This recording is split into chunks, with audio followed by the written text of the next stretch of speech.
Kevin. How are you? I'm doing wonderfully. Thank you. Awesome, awesome. Well, I'm so appreciative that you were able to take time today and be here with me today. So thank you. I appreciate the opportunity. Thank Oh you. yeah, it's always nice catching up. So I'm going to get right to it with a question. And once I ask that question, you can go ahead and introduce yourself to kind of give a little backstory, if you like, of who you are, so people can know. But my first question is, what's something you wish you would have known at the beginning of your career?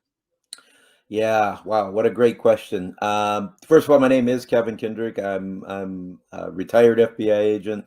I worked in the FBI for 25 years, going from a regular street agent to the head of the office here in Charlotte, North Carolina before I retired.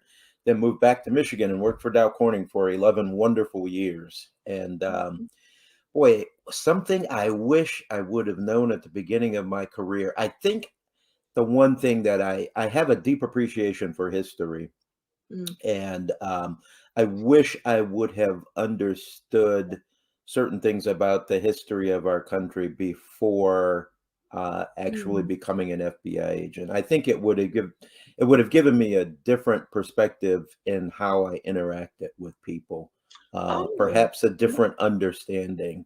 And I knew history. I've always loved history, but I didn't really understand all of the history of Black America, and it's something that, as a country, we're still struggling with today. oh, for sure, yeah, And it's something that it really wasn't taught. It's something you have to go out and kind of learn on your own. yeah. And I've been very fortunate in that retirement now has given me an opportunity to spend more time with that. But I wish I would have known a little bit more about that before my career began. So let me kind of ask this too, just kind of popped into my head in regards to what you just said. Um, what do you mean when you said it, how you would have interacted with people? Like how would like what do you mean by that? I'm sorry if that makes sense. Yeah, it makes all the sense in the world. I Yeah. think when you're in law enforcement, you kind of have this perception of there are bad guys and they're good guys. And Yeah. then you are always, because you are on the side of the good guys, you just have this kind of outlook. But Hmm. it's not. It is really not black and white. Hmm. Um, it is much more involved than that. It's much more nuanced than that. And had I understood, um, I think black sociology, black history a little bit more, I Mm. think I eventually grew into that. I Yeah. grew into a better understanding, and that locking people up is not necessarily the be all and the end I all. know. Yeah. So, but it took me a while to grow into that, and I Yeah. wish I had understood a little bit more. Would have I think it would have given me much more empathy, which I've had to develop, frankly, Yeah. over the years, Yeah. and it's something that would have helped me, I think. That's so interesting. I appreciate you for sharing that because I always think about things like that, especially Yes. in, I was speaking to a lawyer about, we're doing one of these conversations as well. And then people who are in law enforcement, I always think about that, like, because he mentioned something that was really interesting to me. He said there is a difference between being a lawyer and a human sometimes. Oh, And then yeah. sometimes, of course, you could be both. And I'm sure you've had to kind of maybe deal with that. I'm assuming in your career. So I really appreciate you for sharing that because I always think about that. I always think Mhm, about that because people do look at it like this. It's this black and white. They broke the mhm. law, lock them up.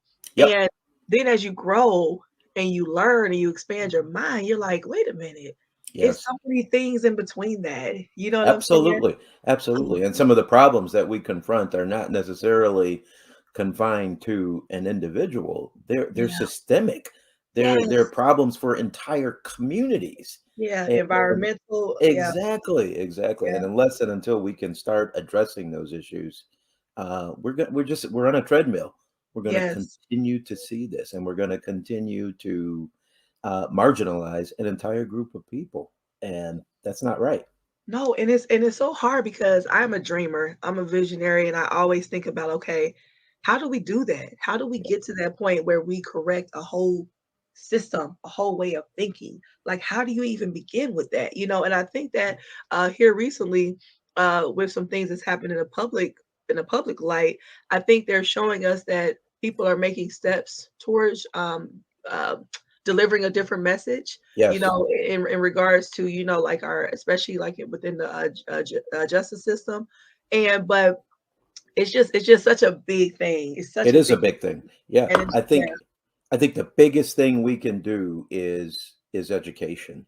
yeah, And when we don't want to address our past, when we don't want to look at things that have happened to yeah, people who've been marginalized, the yeah, marginalization continues. And yeah, all of the false narrative that's going out about CRT, and it's just all smoke and mirrors. Let's just yeah, be factual about what happened and truthful with our kids about yeah, what happened to people in this yeah. country, and not just blacks, but people coming from No, China on yeah, the West Coast, and yeah, people coming from Europe. People coming from Eastern Europe, I should say. yeah, yeah, Let's be factual about this, yeah. and we've Yeah, got so much to learn. yeah, it's so interesting too, because even when you say, like the stuff that's happening to marginalized communities, when you talk to some people, they don't even believe in that part. They don't even believe Right? that there's been any disparities or any type of hardships that come along with it. They don't even believe that part. So when I talk to people like that, it's always very interesting because Yes, you're really starting from so far back, because it's like they don't even grasp the obvious. To me, it's very obvious, right? And yep, they don't seem to even grasp that part of it. So exactly, yeah, exactly. We yeah, just kind of gloss over our relationship with indigenous people here in America. yeah. It's like they we don't appreciate what, as a country, we took from Native Americans And still and take to this day. still take. That's Yes, the part that ma'am. boggles my mind. It's like Yes, this stuff is, and that's the part when people make comments and say, "Well, that's the past, leaving the past." It's like it's present though. This is it presently is. happening. So it's some things that it's not a past situation. It's not past talk. It's not dwelling somewhere else. We're in it. We're That's still right. in it, and sometimes it looks different. It morphs and looks a little bit different, but it's still the same. It's still the same thing. So Absolutely. Yes. it's that's one of those things where it's like you have to truly pick your battles, and Yes. but also hold fast to the big picture and the mission, because That's right. you have to, or you would just be like, forget it. That's right. Forget And it. and and if you don't intercede at some point on some level, we are destined to repeat it. There's It's no the truth. question about it. Oh, So we definitely have to take a you've stand in got some to things. intervene when you can. No, it's the truth. No, it's the truth. Yeah, I agree with you in so many ways. um so share a moment that changed you in some way. Oh boy. A moment that changed me. I think there have been so many situations in my life that Yeah. changed me, but one in particular that changed me, and it taught me a lot about leadership. It taught Mhm. me about being honest with yourself. But when I first became the agent in charge of the office here in Charlotte, I mean, I'd literally been on the job less than a week, and I was Oh, invited. wow. Yeah, I was invited to attend a meeting with the head of the State Bureau of Investigation, a wonderful woman by the name of Robin Pendergraph. Robin was a great lady, nothing but respect and love for her. But she invited me to a meeting, and she asked if I would be interested in rejoining a public corruption case that the FBI and the SBI, the State Bureau of Investigation, had participated in.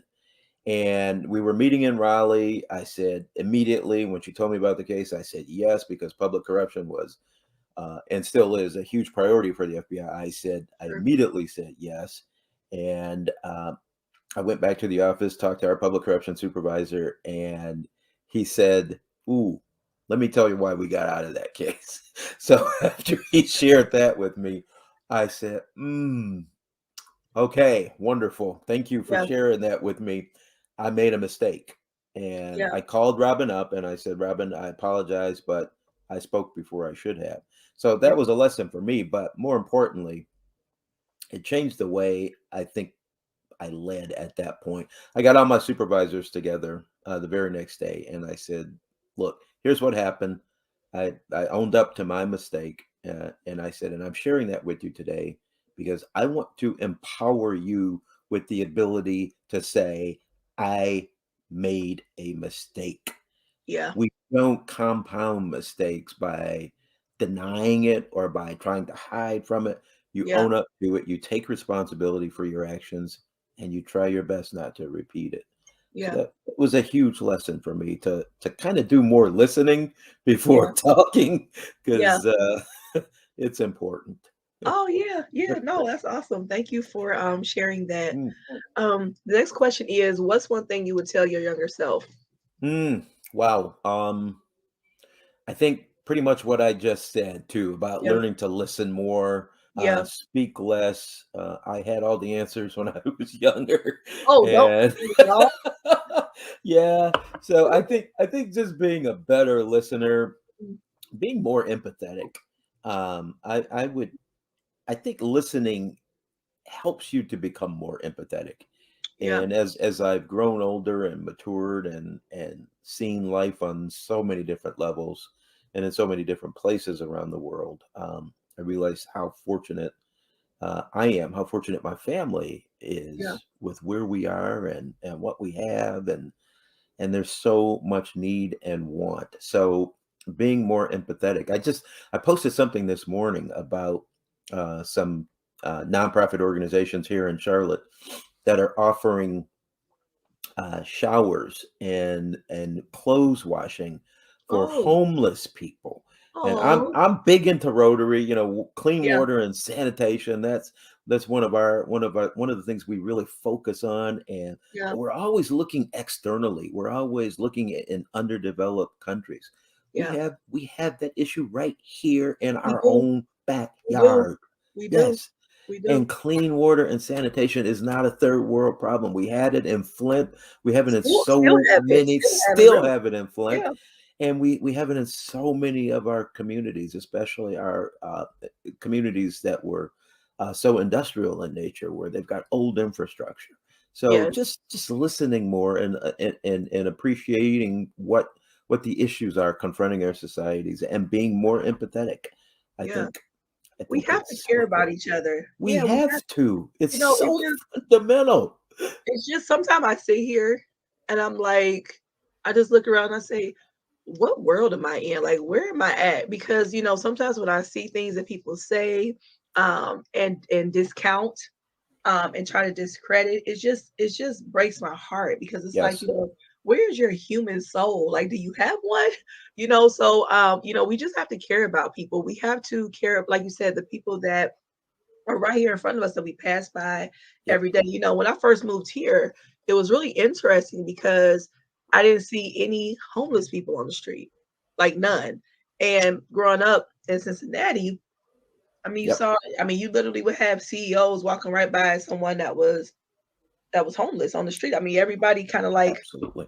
especially if you go into certain inner city parts, like downtown or different things Yep. like that. Everybody was very diverse environment. And I saw it all the time. And when I moved here, I'm like, where are? And then I started doing more research and talking to more people. And of course, those people are here. It just looks different, right? It just looks Um, different. Yep. yeah, so I had to be more intentional on how I helped and showed up because it's like, even though it's not visible and tangible for me to go out and like actually see this person, um, I know that they're here. And I'll never forget when I first moved here, there was a guy that was looking for stuff out the trash. He was over by where the Kmart used to be and like Hmm. over there. And I was sitting in the parking lot. I think I was reading something. I often like to sit in my car and just kind of, decompress. And he was going through the trash.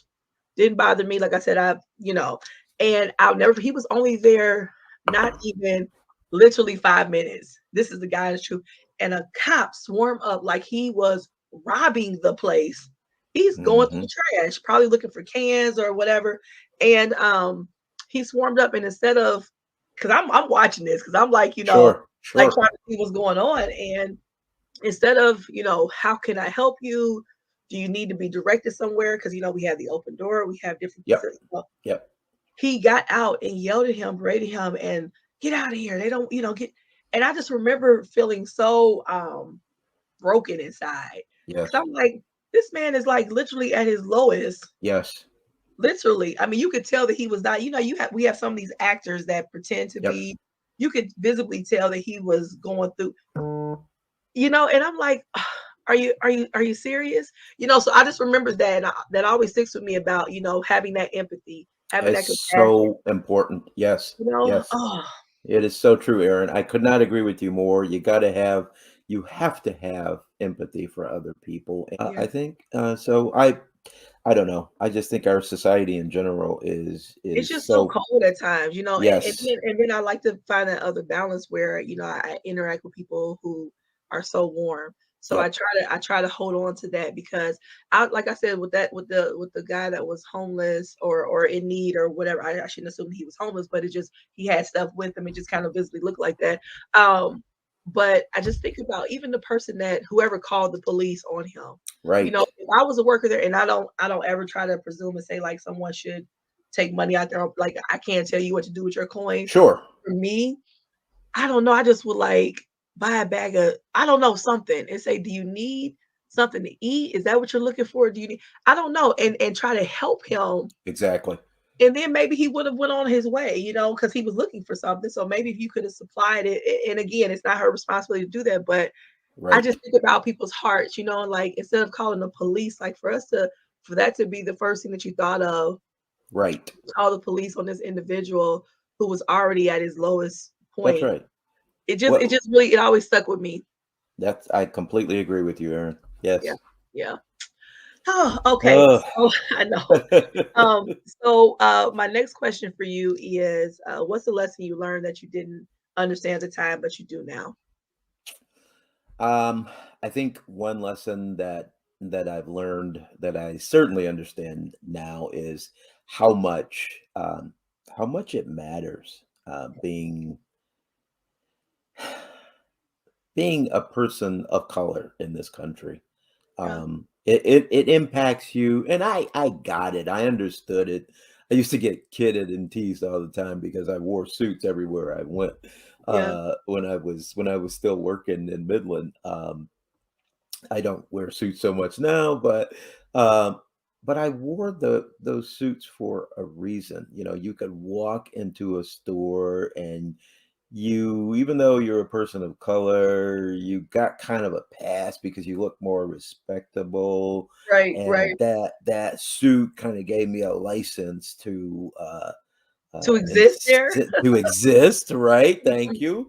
And it's sad that you have to do that, but I think over the years, I've learned that boy, it really matters. You Yeah. just see color intersecting with life in so many different ways. Yeah. The inequality in our society is so it's been going on for so long, and it's so endemic in who we are. And like I said, I understood it a little bit, I think, when I was a younger man, but my Yeah. knowledge of it has grown much more extensively now, Yeah. and it's really made me reflect more on the need for education in our Yeah. country. Yeah. I can't help but wonder if people really knew education, if they really knew history, if they Yeah. had education to appreciate things that have happened to marginalized people, would they behave the same way? Would they act the same way? I look Yeah. at the Arbery case in Yeah. Georgia. What causes people like the McMichaels, Travis McMichael? What causes him? I mean, here's a man who he's not an old guy. Yeah. He's a relatively younger person, Yeah. but if you look at his social media, it's filled with vitriol and hatred. And how do you do this? How do you develop such hatred at such a young time?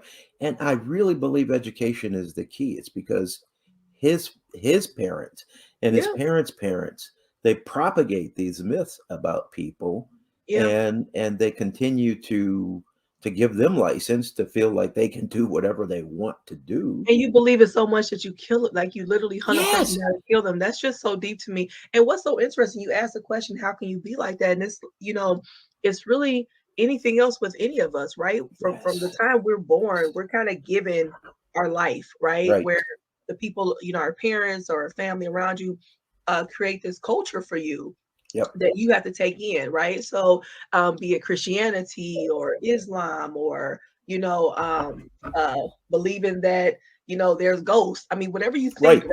right? If the people around you believe that and they indoctrinate you with it, then you believe it, right?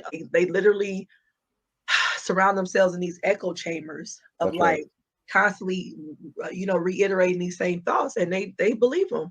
They sure do. They sure do. And I can't help but wonder. And maybe you can't, you can never overcome the belief systems that are instilled in people Yeah. in their home environments.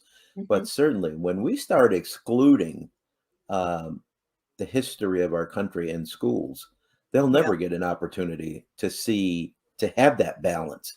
Yeah. And that's, to me, that's the sadness of it. I'm watching a show now, and it was made in 2019 by Henry Louis Gates. It's on PBS, but it's Mhm. a 4-hour series on Reconstruction. It's one of the best shows I have seen on Reconstruction and the period after Reconstruction.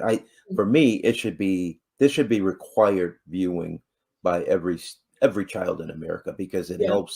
it helps us to understand what happened in the years after the Civil War, which, you look at that period from the Civil War, the end of the Civil War, the passage of the 13th and 14th and 15th Amendments in the late 1860s. And then all of a sudden you kind of skip over history, and we're Yeah. at Rosa Parks and everything. It's like, wait a minute, there's a Yeah. whole lot of stuff that happened In in between, the yes, 1870s, including yes, not just the end of Reconstruction, but the lynchings and the rewriting of American history, from the Daughters of the Confederacy to the monument building to the institutionalizing of the Lost Cause through the Birth of a Nation with yes, D.W. Griffith. And there's just so much that happened. The promise that was made to Black American soldiers who fought in World War One, yes, that was not kept. The influence of people like W.E.B. Du Bois. We hear about people now saying, why are you now concerned about taking down Confederate monuments when you never were before? Guess what? In 1931, W.E.B. Du Bois said these statues are offensive to yeah, us as yeah, people. But you know what? Nobody listened. yeah, yeah, Nobody listened. yeah, So it just infuriates me. Here, I was born in 1956 in a hospital.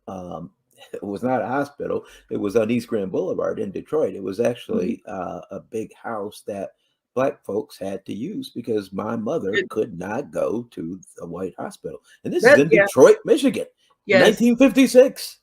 and So which is not that long ago, and not that's that so long ago. interesting. That's why, I always, when I have these conversations with people who, say, "Well, that's racist to start your own stuff." Why? It's like, do you understand why those things were created? Just like you just mentioned with your Exactly. mother, we weren't allowed. Literally, we're Exactly. not allowed in certain spaces. And if we even try, we would get killed, right? I mean, we Exactly. literally would get killed Or or arrested. harassed, Yep. arrested. I mean, so Yep. much.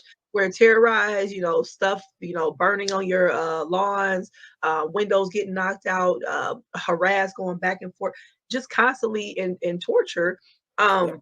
um, or killed.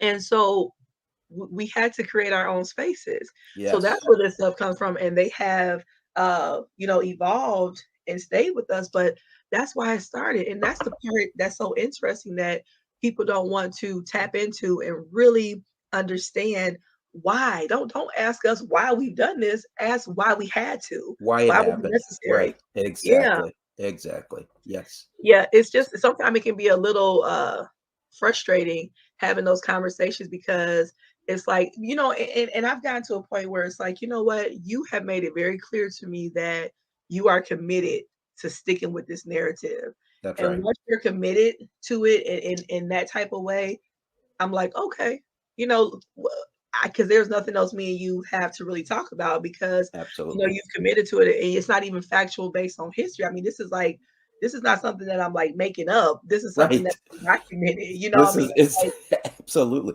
This is yeah, the power. This is the power of history.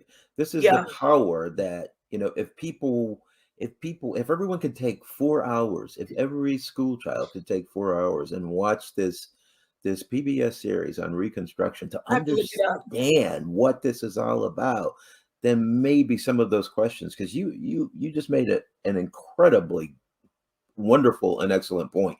Ask why this is. Yeah, Why is it that we have these places? yeah, Because we had to, yeah. We had, and we still have to and we still have to. in some regard. You know, it's really Absolutely. unfortunate.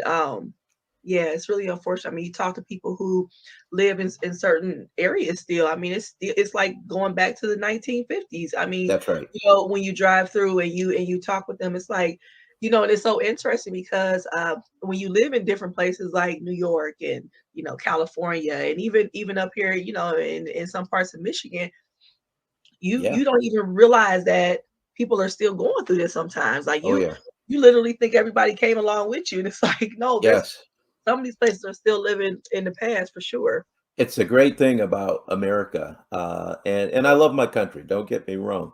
I Yeah, absolutely love the country. I love I love the aspiration that America presents to us. sure. But to say that we have equal opportunity is disingenuous, Yeah, because when you're starting off at a disadvantage, it's hard to say that there's equal opportunity.